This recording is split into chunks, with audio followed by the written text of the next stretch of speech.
Welcome back, Saad Awad, the program. It's got Zach Freeman coming up, Bellator 186. Right now, this is right after weigh-ins. You actually had a meal. I was trying to get you after weigh-ins before you had time to eat, but you didn't want to be that grumpy. Yeah, man. I wanted to, but I don't think that's the best idea. Yeah, no, it probably not. I've done one or two that way. Joanna Jacek actually was eating in her hotel room when I interviewed her directly after weigh-ins, and she doesn't cut that much weight, so she was fine. I've had other people I've interviewed where I'm like, yeah, I'm not using the interview. Like you were talking coherently, you're not really sure what you're saying. Like, go eat, come back, and we'll do it again. So, If anybody knows, I'm sure you know how that is. yeah, it's horrible, man. And I've done a couple that way myself too, like trying to walk to go get something to eat and do an interview, and it's like, what I say? I don't even remember that. So, what did you eat? You got done with weigh-ins, you did the stare down, and all that stuff. You walked out, boom, food time. What'd you go eat?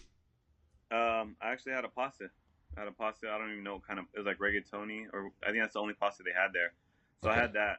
But before that, I had some fruit. Try to get some fruit in me right away, yeah. and all my drinks, and then went have pasta. How much are you gonna weigh tomorrow when you walk into the cage? You know what? I used to balloon up because I used to cut from 185, but Mm-hmm. now my weight cut this fight was from I think I started at 72, 73. Oh So I wow. don't see myself heavier than 68, to be honest. Maybe 70. If And that historically speaking, that seems to be better for athletes if they do that where their weight is lower and then they only come up a little bit before they fight. They try to make that big balloon up. You can't move and your body's kind of slower and you're swollen. Your joints are swollen, make stuff harder. That's actually a smart deal. What did you? Is something that just happened because you're on your diet the entire time, or is it something that you sat down and said, "I want to start from at a lower starting point when I start camp"? you know what, I've had I mean I think this is my like 31st fight or Mm-hmm. 32nd fight, Yeah. and I've been wanting to, what I mean, eat better outside of camp and try to keep my weight down, but it's never worked. And finally, sure enough, I think this past year, my wife's really, I mean, she cooks really healthy. So she's pretty much been on it, and I think just from eating good all the time, or most of the food she makes is pretty healthy. It's been keeping my weight down. Like when I fought Ward, they called me to fight him. I swear I was waking up at like 172. And I was like, you know what, fuck it. It's at 170. I'm not going to have to cut anything. Yeah. And let's just do it. You know what I mean? I felt great doing it, to be honest.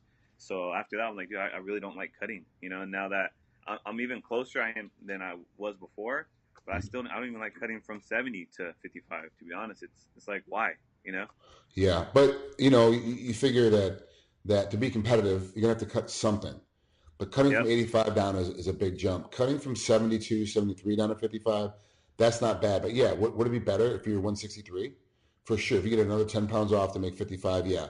Or put 7 pounds on and be at 70. Like you're kind of in that middle group again. I've actually That's had quite a few conversations about um, the ABC obviously has added weight classes for MMA. Just no one's enforcing them yet. No one's using those weight classes. I would like to see some more weight classes get jumped in because there's guys like you that you're right in the middle. You're not really 55. You're not really 70. If there was a 65 or if there was like a 62, that'd be perfect for you. Like perfect. right in that game plan. I'm not sure what the weight classes are in that spacing, but yeah, you're right. It I would think it it's would be a lot 65. easier.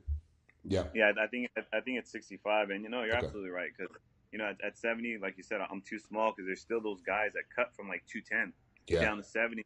Dude, seriously, like come on, Rory McDonald, he walks around pretty heavy. Yeah. That's a big dude. That would suck to fight somebody like that at my normal weight. I'd be like tiny compared to him. So Yeah. there's still dudes that do it, and there's still dudes that are gonna do it regardless what weight class there is. But I mean, I would like a 65-pound weight class. I think I'll fit good there. Okay. You had some fruit. You had some Yes, sir. pasta. You're Yep. going to walk in probably, 168 tomorrow to the cage. Um, you've got your weight under control. What's the rest of the night look like for you? Um, chill, man. To be honest, Georgie brought his Normatec legs for me, Yeah. so I'm gonna chill. As soon as I'm ready, like before I'm ready to call it a night, I'm gonna lay down on my bed, put those on for a good hour, relax, and then just get some good sleep. No movies, not going to play any video games, not, I mean, what do some people relax in different ways. Like, how do you relax? Usually, sometimes we'd bring games. This time we didn't. Um, I might go break a sweat just to help digest the food. You know what I Yep. mean? So I might go. They're all gonna go roll. but I'm not trying to roll with people I don't know right now. Yeah, no, For hell the no. fight. So yeah, I might roll with Georgie. You know what I mean? Just to break the sweat and then stop and chill there and watch the guys, and then come up, shower, and just relax, man, and try to get some bed. I didn't get too good of sleep yesterday, so. Okay. Cutting weight and worrying about the daily grind of the weigh-in. Like a lot of people that have never fought before or aren't really like corners or coaches don't get the grind of a weigh-in day. Like it is, you wake up and all you're thinking about is your weight. You know, for you, obviously, it was under control. It was a much easier weight cut than normal, but you still have all these other obligations you have to go through as you're getting ready just to get on a scale. It's a grind, mental and physical, and it does keep people up at night. It does make you a little bit nervous. So. Fight.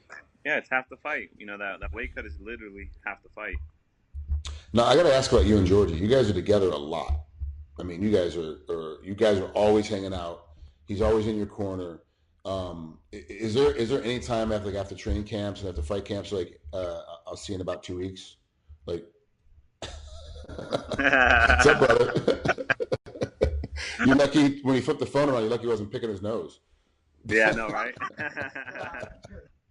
What was your question? You said Is there a time where you guys, because you guys are always together, you're like brothers, like you guys are always together. Is there a time like after training camp, after fight camp, we've been together for the whole training camp, now you're together for the whole week of the fight, when you go home, you're like, okay, man, I'll see you in 2 weeks. Like I need a little bit I need a friendship break.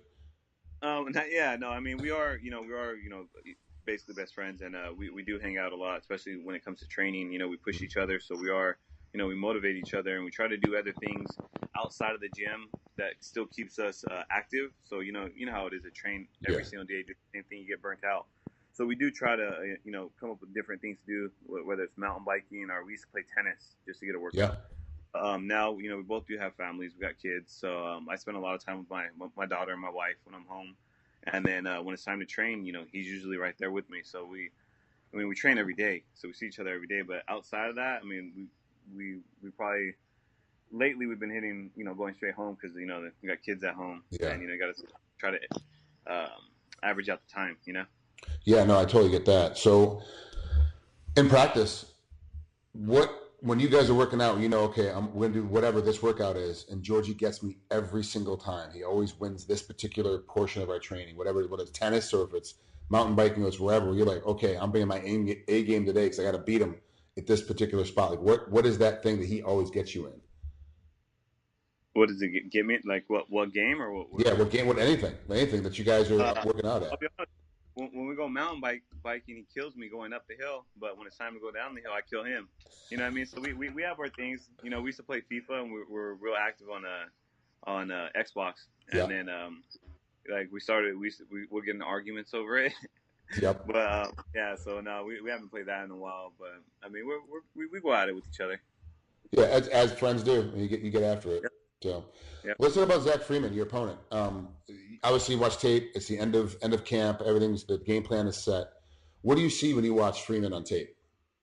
I see a gritty dude. You know what I mean? And he's willing to take a punch to throw a punch, and he's more of a. I think he's more of a grinder. Like he's gonna come and try to grind out a fight, even if I throw kitchen sink at him, I still see him coming like a zombie. So I got to really pick my punches, make sure I don't punch myself out, and if I land or hurt him, stay on him or just be smart. I think I just got to fight him smart. I can't go out there and just try to unload like Pico did and get caught with something. Yep. And I got to be ready for his jiu-jitsu. He's obviously favors guillotines, so that's something I got to watch out for. And besides that, just be ready for an all-around fight. Freeman got on the map because he did beat Pico, and that's how he kind of got himself up. Because if you look at the records, you're 20-9 thereabouts, and Freeman's 9-2. That's a huge disparity in amount of fights they had. But because he did so well against, love Aaron Pico, but I am not convinced yet on his MMA game. I'm just not convinced on it. He loses to Freeman, who's supposed to be an easy fight for him, and then he beats some other guy who's supposed to be an easy fight for him. I want to give him some more time yet before we make our decision yet on Pico, where he's at and where his hierarchy is. But Freeman got on the map because he beat Pico. He jumped on that media train and said, look, this is the guy I'm going to derail. I derailed him. Is Zach a lot of hype, or do you think there's actual some serious substance in there? You already mentioned his guillotine, but a one-trick pony is not going to win a lot of fights. And I agree. I definitely agree. I mean, I think he'll win him some fights, but we got to see more. We got to see more of him, and I think this fight with me is going to show a lot. in his game. It's going to show a lot of his holes, and it's going to show a lot of the stuff that he's good at. Because I'm definitely going to stay in his face, and if we hit the mat, I'm not going to be afraid to roll with him because I'm confident in my jiu-jitsu, and I'm going to roll around. I'm going to test his jiu-jitsu, and if we're on our feet, I'm going to test him on his feet, and I think I'm going to be able to expose his weaknesses and expose what he's good at. You know what I mean? If he catches me with anything or hits me with anything. So I think this fight's really going to show how good of a fighter he is. Because if you try to go back to his old fights, they're old. You know what I mean? He fought once a year. Like if you go back to him, so you can't really base him on those fights. So I think this is the fight that's going to kind of show who Zach Freeman is, unless it ends fast. You know, with me winning, hopefully. But yeah. So if it goes 3 rounds, you're definitely going to see what type of fighter he is and where he belongs. Yep, I like it. I like it. Well, it's enough. So thanks for coming on here, man. I know you're trying to recuperate, so I'll let you go. I appreciate it. Have fun tomorrow night, man. It's gonna be a great fight. Can't wait to see it. No, you're the man. Thank you. Always thank you. Always good to talk to you, and I'll talk to you soon. You got it. Take care, brother. Say bye to Georgie for me too. All right. You said peace. See you guys. All right.